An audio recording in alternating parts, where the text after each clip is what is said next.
মানুষের মনে এক নম্বরে ছিল ধানের শীষ, এখন তারা কিন্তু পেটের বিষ।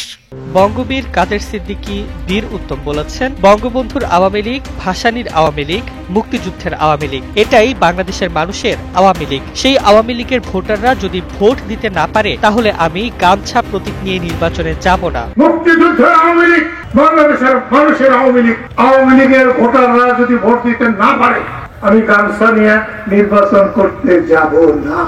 10 নভেম্বর সোমবার বিকেলে টাঙ্গাইলের সখীপুর উপজেলার বহেরা তৈল গণ উচ্চ বিদ্যালয় মাঠে ইউনিয়ন কৃষক শ্রমিক জনতা লীগের দ্বিবার্ষিক সম্মেলনে প্রধান অতিথির বক্তব্যে তিনি এসব কথা বলেন। কাদের সিদ্দিকী বলেন, জনগণের অধিকার ও ভোটাধিকার ফিরিয়ে আনাই এখন মূল দাবি। তিনি ক্ষোভ প্রকাশ করে বলেন, জামায়াত যখন পাকিস্তানের দোসর ছিল তখন আমরা স্বাধীনতার পক্ষে লড়েছি। যারা সেই জামায়াতকে নিয়ে নির্বাচন করবে আমি তাদের সঙ্গে কখনো নির্বাচনে যাব না। কান মে বিড়ি মুহ মে পান লড়কে লেঙ্গে পাকিস্তান। সে সময় কিন্তু জামাত পাকিস্তানের বিরুদ্ধে ব্রিটিশের পক্ষে ছিল। জীবন অবাক না করলে কে করবে? 28% মিল্ক ফ্যাটের অবাক করার সাথে ফ্রেশ মিল্ক পাউডার। জীবন অবাক করুক প্রতিদিন। প্রধান উপদেষ্টা ডক্টর মোহাম্মদ ইউনূসকে উদ্দেশ্য করে তিনি বলেন, ইউনূস সাহেব, এনজিও চালানো আর দেশ চালানো এক নয়। সময় আছে, সবাইকে সঙ্গে নিয়ে নিরপেক্ষ নির্বাচন দিন, তাহলেই ইতিহাসে সম্মান পাবেন।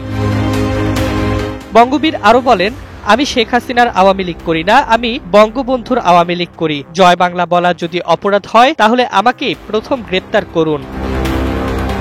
তিনি বিশ্বাস প্রকাশ করে বলেন, শেখ হাসিনার পতন জনগণের রায় ও আল্লাহর বিধান। একই সঙ্গে বিএনপিকে সতর্ক করে বলেন, মানুষ যেভাবে হাসিনাকে সরিয়েছে একই পথে হাঁটলে বিএনপির পরিণতিও একই হবে। ডেস্ক রিপোর্ট, জয় জয় দিন।